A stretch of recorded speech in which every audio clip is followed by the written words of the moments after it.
partager avec vous aujourd'hui une notion importante qui, dans notre vie de tous les jours, a des incidences parfois agréables et parfois fâcheuses. C'est la différence qu'il y a entre notre langage et notre expérience. Nous vivons, vous et moi, avec un système sensoriel. C'est-à-dire que nous ressentons, nous avons nos cinq sens, et nous percevons la réalité à travers de ces cinq sens.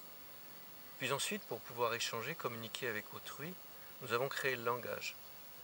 Au départ, quand un peuple arrive sur un continent inconnu, il ne nomme rien, parce que de toute façon, ça n'est pas nommé. Puisqu'il est un territoire inconnu, il n'y a pas encore de langage sur les choses, sur les objets. Un enfant qui arrive au monde n'a pas de langage sur les objets. Il fait d'abord l'expérience des objets, il fait l'expérience sensorielle. Comme un conquérant qui arrive sur un terrain vierge, entre guillemets, il arrive et il fait l'expérience du terrain. Mais ensuite, s'il veut échanger, communiquer, alors il pourra dire, bien sûr, si vous arrivez sur tel endroit, dans tel crique, à droite vous aurez une grande montagne, etc., etc., vous aurez tel bois. Déjà, il va nommer. Puis ensuite, il va faire encore plus précis, pour que les suivants arrivent et pour pouvoir faire une cartographie de la réalité, pour pouvoir échanger sur cette réalité-là, pour que les suivants aient plus de facilité, mais il va nommer les endroits. La montagne, là-bas, elle ressemblait à un buffle, il va l'appeler la montagne du buffle. Tout le monde saura que la montagne du buffle, c'est celle qui est à gauche et qui ressemble à un buffle. Donc, il va faire des analogies. Et au départ, le langage, c'est d'abord des analogies entre une réalité perçue et un langage qui se construit par analogie. L'enfant qui arrive au monde va avoir la même difficulté, c'est-à-dire que lui, il n'a pas de mots sur les choses. Cet enfant arriverait sur une île déserte, et il n'y aurait personne autour de lui, ce qui est peu probable, mais il n'aurait pas besoin de mettre des mots pour expérimenter la réalité. Il n'aurait pas besoin de nommer ce qu'il est en train de faire. Il le ferait, point. Il serait dans le présent de son expérience. C'est là qu'on se rend compte que le langage, dès qu'on attribue un terme, un mot à une réalité perçue, ce mot ne décrit pas la réalité des perceptions. Il décrit un concept, pas une perception. Si je dis d'un objet, il est rouge, il a un goût de telle saveur, il a une telle couleur, etc. Je décris des perceptions. Mais ça ne suffit pas pour pouvoir échanger. Parce que à partir de ces perceptions, il peut y avoir de multiples expériences qui est ces perceptions-là. Donc je vais créer un terme, un concept, un mot. Et à quoi va me servir le concept? À échanger avec l'autre, bien sûr. À pouvoir dire à l'autre, va me chercher telle chose. Et si je dis la description sensorielle, peut-être que la personne n'a pas eu cette description sensorielle ni cette expérience sensorielle. Donc il ne pourra pas aller me chercher l'objet. Par contre, je dis, va me chercher une chaise, c'est déjà un concept social. C'est un terme que nous partageons dans une certaine culture. Il est des cultures où le mot chaise n'existe certainement pas, parce que on n'en a pas. Donc on comprend que le langage a une incidence sur nos représentations mentales. Ça veut dire que lorsque nous parlons, moi qui suis en train de vous parler, tous les termes que j'utilise, je dis bien tous, absolument tous, sans y penser, sans avoir même la conception ou la conscience que je suis en train de faire ça, chacun de ces mots, pour pouvoir les utiliser, a une représentation dans ma tête. Pour pouvoir donner du sens à mon langage, tous les mots que j'utilise, j'en ai une représentation a priori liée à mon expérience. Je ne peux pas vous dire, allez me chercher tel objet sans avoir la représentation de l'objet. Si je vous dis par exemple, pourriez-vous aller me chercher au supermarché, je vais inventer un mot, je vous le dis, des sbourifouris. Vous allez me dire, c'est quoi ce truc? Je dis, mais ça existe, bien sûr. Parce que dans mon expérience, j'en ai déjà mangé. Dans un pays lointain où on mange ce genre de choses. Mais vous, puisque vous n'avez pas l'expérience sensorielle qui est définie par le mot, vous ne pourrez pas aller m'en chercher. Et même si c'est devant vos yeux au supermarché, vous ne saurez pas que ça s'appelle comme ça, puisque vous n'en avez pas l'expérience.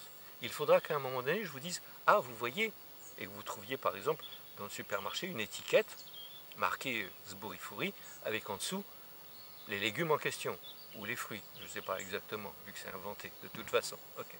Donc ce qui est intéressant, c'est de se rendre compte combien nous sommes conditionnés par notre langage. Et nous sommes conditionnés même sans le penser, même sans le vouloir. C'est-à-dire nous faisons partie d'une culture qui partage du sens linguistique. Ce qui est important, c'est pas de savoir qu'on a ce partage, ça nous sert pour échanger, c'est de se dire à un moment donné, est-ce que moi, je participe à ce langage-là? Est-ce que je participe à ces termes-là? Est-ce que j'ai envie dans ma vie intérieure de participer à ce que décrivent ces choses-là? Je peux à un moment donné me poser la question, quelle est ma liberté de conscience d'être d'accord ou ne pas être d'accord avec ces termes? Prenons des termes qui soient des termes qui définissent des personnes asociales, de quelque terme que ce soit. On va utiliser c'est un voleur, c'est un menteur, c'est etc., etc., etc. Le fait qu'on utilise ces termes et qu'on accepte ces termes, ça veut dire qu'on partage avec l'autre son idée sur la chose. Même si on ne le dit pas. Mais le fait d'utiliser le même terme que lui définit qu'on est d'accord pour penser que ce chose existe. Comme l'explorateur. Il arrive sur la plage, il a déjà exploré le territoire, et puis il me dit, moi qui n'y suis jamais allé, cette montagne s'appelle la montagne du Buffle. Si je veux communiquer avec lui, je suis obligé d'accepter que ça s'appelle la montagne du Buffle.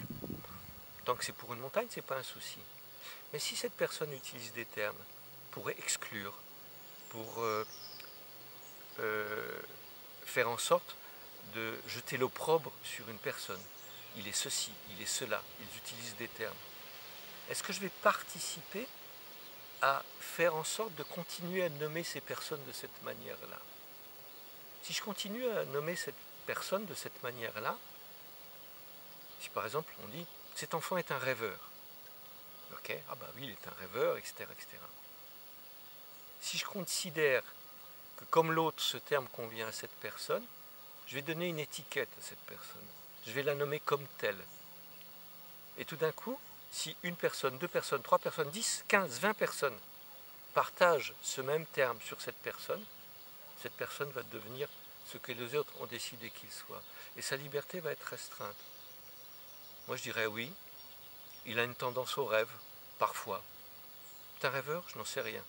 Est-ce qu'on va nommer les personnes? C'est là que c'est intéressant, et c'est là où je voulais en venir avec vous, c'est que lorsque vous utilisez des termes avec autrui, évitez de mettre les termes sur ce qu'il est, sur une identité.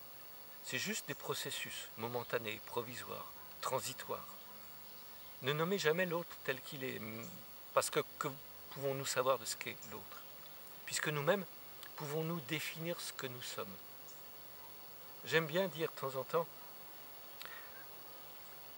je suis un enfant, par exemple.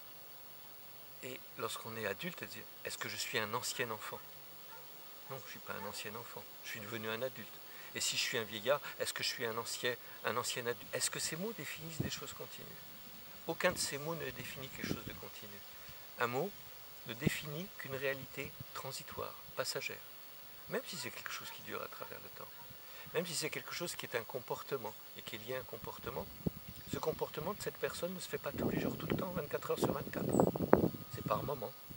Par moment, il vise cette réalité-là. Et nous sommes sans cesse, nous, nommés par les autres, tels qu'ils nous définissent.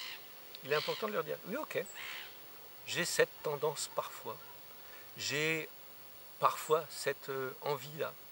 Par exemple, dire à quelqu'un, c'est un fumeur. Non, il a tendance à fumer parfois. Est-ce qu'il est un fumeur en permanence la nuit quand il dort? Non, ce comportement n'existe pas. Donc, nos langages créent des réalités qui finissent par être éternelles. Alors on pourrait dire, oui, mais il y a des choses éternelles. C'est le Mont Blanc. Oui. Dans 300 millions d'années, je ne sais pas si on pourra toujours l'appeler ainsi.